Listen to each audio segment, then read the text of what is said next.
must build him big house. He became Jamaica's newest Prime Minister despite controversy about his big house. Join us in a partnership for prosperity. We uncover a trail of property purchases and ask, is Andrew Holness paying his part? Is that why you didn't pay the property taxes on the home? And later, Holness sounds the warning on corruption to his new cabinet. Corruption will not be tolerated in this world. But does his own record raise questions when it comes to public contracts? When each side is in government, there are uncomfortable levels of awarding of contracts to persons who are either political supporters, campaign financiers, or other connected parties. We reveal how Holness signed off on taxpayer money for a contract payment to his associates on this episode of 18 Degrees North.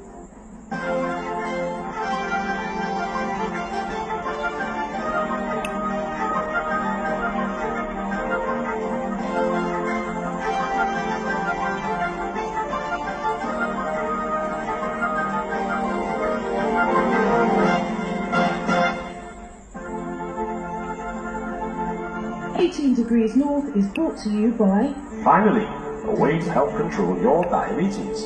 Introducing Caribbean Dreams Cinnamon Mint Diabetic Tea. Caribbean Dreams Cinnamon Mint Diabetic Tea is all natural and sweetened with stevia leaves, a plant sweetener that's safe for diabetics. Cinnamon increases the body's ability to regulate blood sugar. Peppermint is high in antioxidants and soothes the stomach. Take control of your diabetes with Caribbean Dreams Cinnamon Mint Diabetic Tea.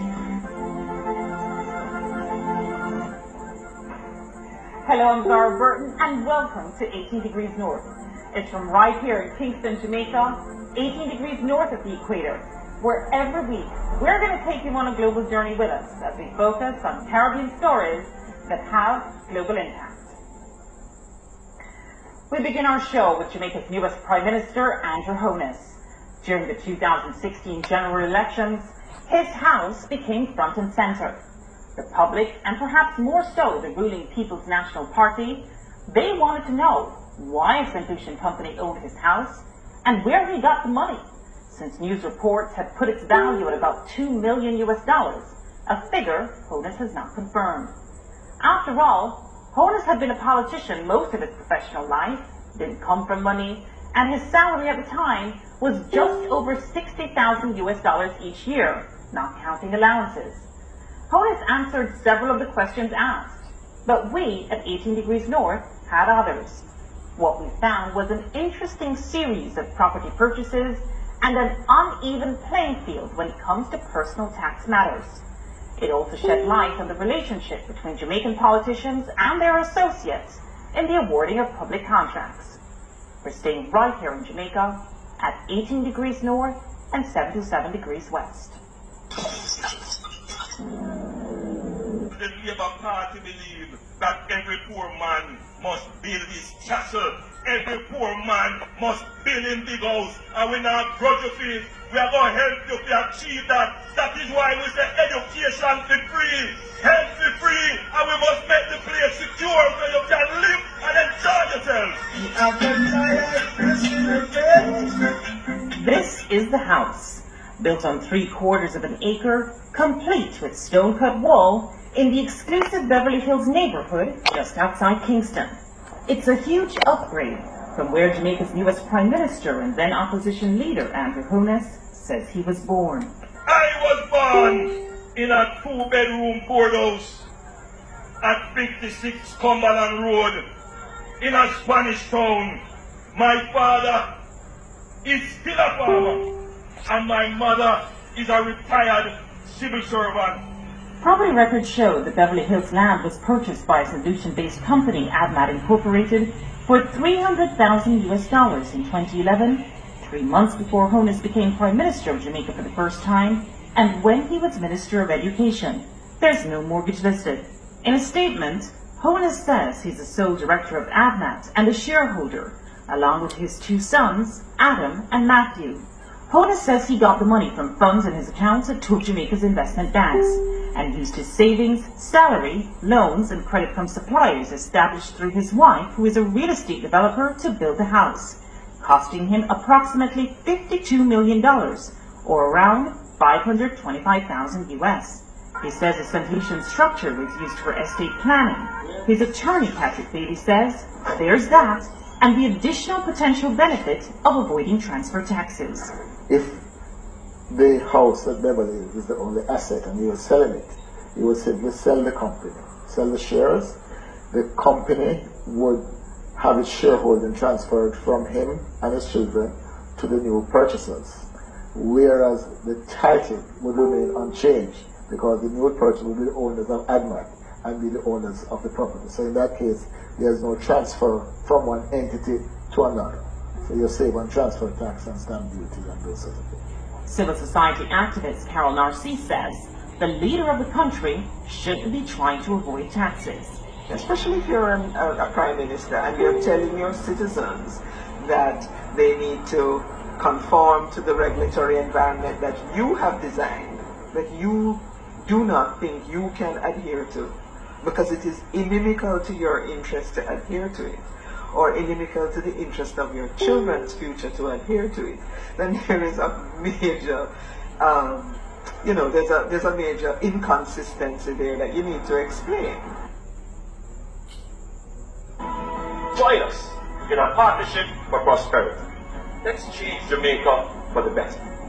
Choose prosperity. Does he own other entities in there, in ADMAT? In ADMAT? Yes. I think he has at least one other property in ADMAT. And where is that? That is in somewhere in the Arcadia area, right? And that's considered land or also? That was an apartment. Actually, he's now in the process of selling that unit. He owes suppliers, because suppliers gave him credit for the house he's building in Beverly Hills. And source of funds for that was what?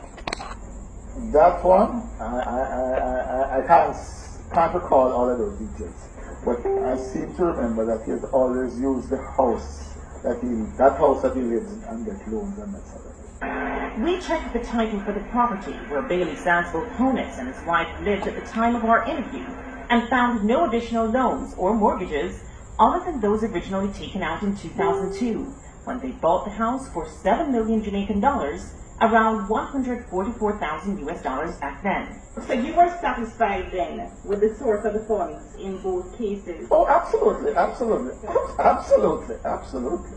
He saved in US stocks and amongst his portfolio.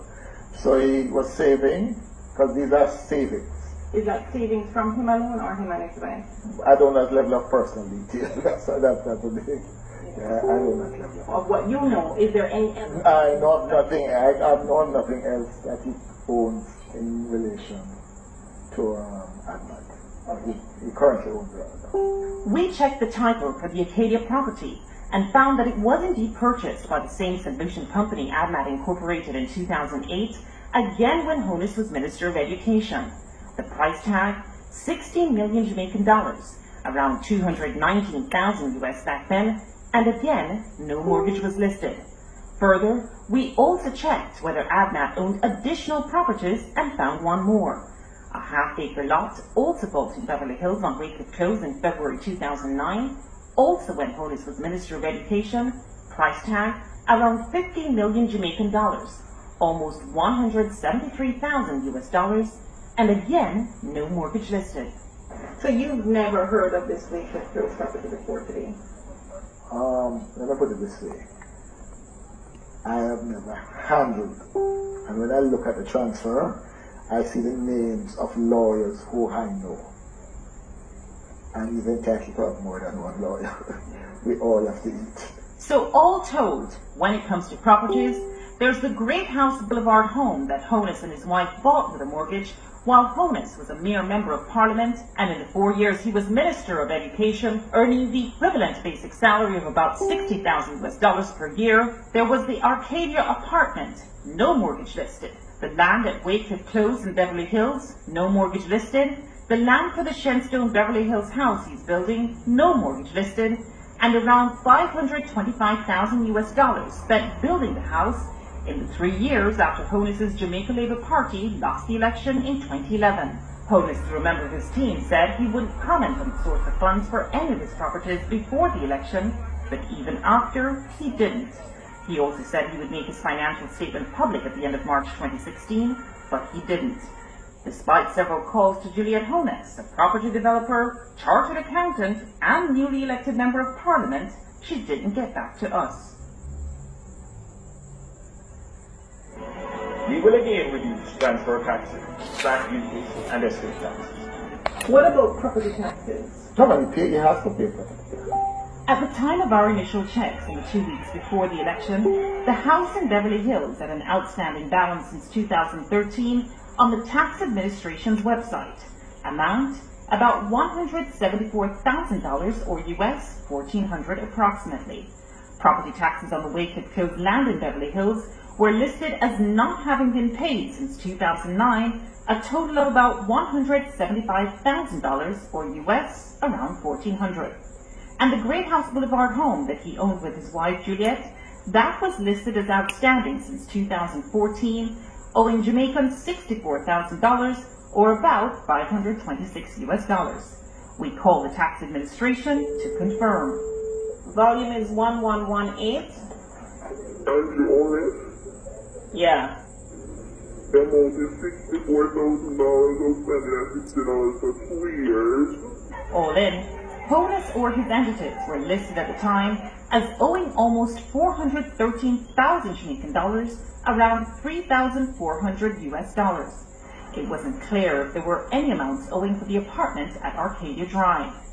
Carol Narcisse says no leader should be behind on their taxes. It goes to the heart of credibility, it goes to the heart of their own integrity, etc., etc. If you are not able to adhere, you have to know that that fundamentally undermines your credibility.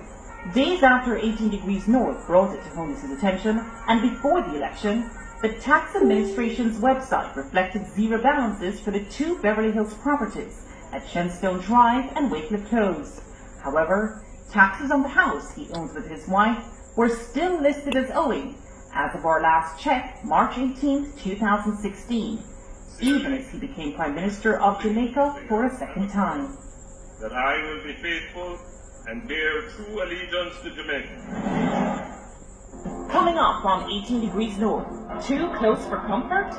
How Andrew Holness signed off on taxpayers' money for a contract payment to his associates. Next on 18 Degrees North. 18 Degrees North just uncovered a trail of property purchases linked to Jamaica's newest Prime Minister, Andrew Holness. Now see how that trail led us down another path, that of government contracts awarded to his associates. Corruption will not be tolerated in this government. The property at Wakefield Close in Beverly Hills appears in open lot today. As it turns out, the owner, Andrew Holness's Adnat Incorporated, applied to build townhouses in 2010. Representing Adnat in this application was one Robert Garvin. And Robert Garvin is not a director in any way, shape, or form of ADNAT. No, but he's not. But why would Robert Garvin's name then appear on an application to the Land Development? Because he's acting as agent, he's in the process. That's not unusual.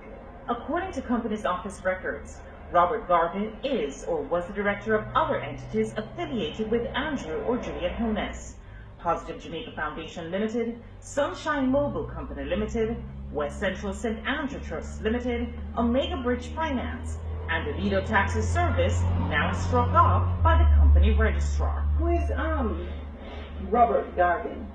Garvin? Robert Garvin. Never met the name, never heard the name. But I do remember Positive. But I did set up Positive Jamaica, I remember that. Right, but he's Positive Jamaica is in cards, a director by Garvin. I know he was a director of and by the way, one more thing. What about the fact that Garvin used this address, 28 Herb McKinley? But this is my address, it's precisely what I'm saying. You're at 28 Herb McKinley. I know, I remember Garvin used it in because they set up the company here. Garvin, I'm not saying that. I don't remember the name. Separately, Robert Garvin is also listed as the director of Westkin Construction, along with one Donovan Simpson. Garvin used the address 25 Dominica Drive while setting up Westcon, the same address he and Holness used when registering West Central St. Andrew Trust Limited. Government records show Westcon Construction as receiving 14 government contracts, totaling 28.5 million Jamaican dollars, or around 386,000 US dollars. This was between 2006 and 2009, even as Holness or his wife shared directorships with Garvin on 4 entities. 12 of the 14 contracts were under the GLP government, with which Holness has a career-long affiliation. 9 of the 14 list 0 or only 1 tender.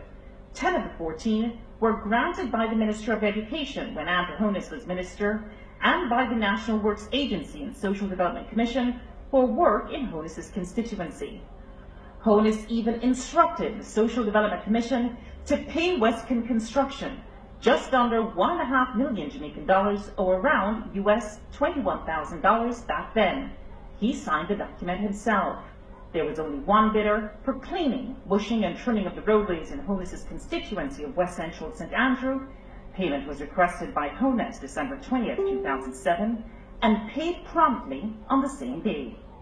When contacted in a general sense, the current Social Development Commission head, Dwayne Vernon, said, while not the norm, it is possible for a request for payment to be made on the same day that the payment is made, especially when there's a contract in place with pre-stated payment dates. Vernon, who didn't address this contract specifically, also said, the SDC does not procure for constituencies. This is the prerogative of the MP and his or her project officer. Civil society activist Carol Narcisse says, awarding of government contracts in Jamaica has been a long-standing cause for concern. When each side is in government, there are uncomfortable levels of awarding of contracts to persons who are either political supporters, campaign financiers, or other connected parties. We asked Holness whether he declared his relationship with Garvin while contracts were being awarded to Westcon Construction, but he didn't get back to us. We called Garvin, but he said he couldn't talk at the time, and he didn't answer our text message. When contacted, Garvin's partner in Westcon Construction, Donovan Simpson, tried to distance himself from the inner workings of the company, saying he was only doing his friend Garvin a favor. So you didn't benefit from these contracts, that's what you're saying? No. Even though his name is not on the filing, is Andrew Holness a part of this company? No, not to my knowledge. No, man, he's not a part of it. Do you know if Garvin is a friend of Andrew Holness? Yes, yeah, man, they are friends. They are very close. Before Andrew went in politics, I met it after Seattle, because when we went together, we're very close out there. Okay. But the first time I saw Andrew is when Rebel invited me to Seattle. I said, no thing, sir. We searched, but could find no record of Holness declaring this relationship with Robert Garvin or Donovan Simpson, and the Office of the Contractor General would only say we should request an investigation. At the time when most of Westcon's contracts were awarded, the Handbook of Public Sector Procurement Procedures stated, in circumstances of conflicting interests, example, parties involved in the procurement process and who have connections with participating tenderers, the Government of Jamaica party must so declare at the onset of the procurement process or whenever the party becomes aware of the conflict, whichever is sooner, and shall immediately disqualify himself or herself from participation in the particular procurement process. Whether Holness declared his relationship with Garvin remains unclear. However, Bailey, his attorney, is adamant that all assets associated with Andrew Holness were declared. Every case, everything that he has owned from the time that he is, from the time he set up ADMA, going back to 2001, everything has been declared. We checked with the Integrity Commission, but no one ever got back to us. Information submitted is usually confidential. The law that governs it explicitly states that these declarations cannot be made public, and if they are made public, whoever makes them public is subject to a fine of over $1 million, right? These declarations of assets need to be brought under the ambit of the Access to Information Act so that we can request to see and be given, or given a good reason why we can't be given. In Jamaica, breaches of the rules governing the awarding of government contracts carry a possible fine of $1,000 or around $8 US and or 3 months in prison. The apartment at Arcadia Drive, owned by Holness Adnat Incorporated, was eventually sold April 15, 2016. Price tag, $16.5 million Jamaican dollars, or about $135,000 US. Stamp duty and transfer taxes were paid. See what happens when we try to get answers from Andrew Holness on the campaign trail. That's next on 18 Degrees North. May have wrested control from the People's National Party, in part because of his 10-point tax plan. During the election campaign, though, there were skeptics. Critics charged, how was he going to plug the millions in lost revenues in US dollar terms when his plan would essentially eliminate income tax on those earning the equivalent of around $12,000 US or less? Holness's plan was to spur spending and generate more revenue from consumption tax while raising taxes on high-end earners. We caught up with Holness on the campaign trail. We asked him what else he had up his sleeve and why at the time was he listed as being behind on his property taxes. Where is the economy going? Have you done any analysis of your tax plan and what economic growth is going to look like in your first year? I wouldn't want to give you a specific figure. But your analysis must have produced something that is tangible for the people to understand. Yeah, but I didn't say I would give you that figure. But it has produced that figure. Of course. Okay. Otherwise, why would you do the analysis? Give me a general sense of where we have on the low end or the top end. I would say to you that if you're going to talk about economic growth, you should be above 3%. Okay. That's a fair statement to make. Yeah. Let's talk about some of the other taxes that you, tax incentives and lower rates, and so I think there was mention of some transfer taxes as so well. In general, we want to, our tax plan is to reduce transaction taxes.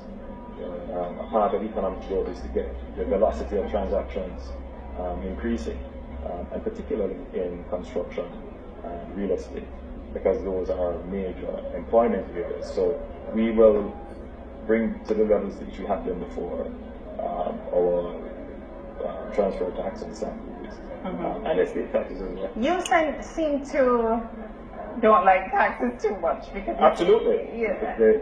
I'm a small government, free enterprise person. I believe that markets work best and taxes are distortionate. Okay. Is that why you didn't pay the property taxes on the home? Well, my property taxes are paid. On the theatre's website, when we did the valuation numbers for your properties, the outstanding taxes are there? No, my taxes are paid. When we looked, there was your Great House Boulevard property. There was your property that's owned by Adnat, which you say you're sole director of. And then there's another property that we actually found under Adnat as well, up at Whitecliff Close.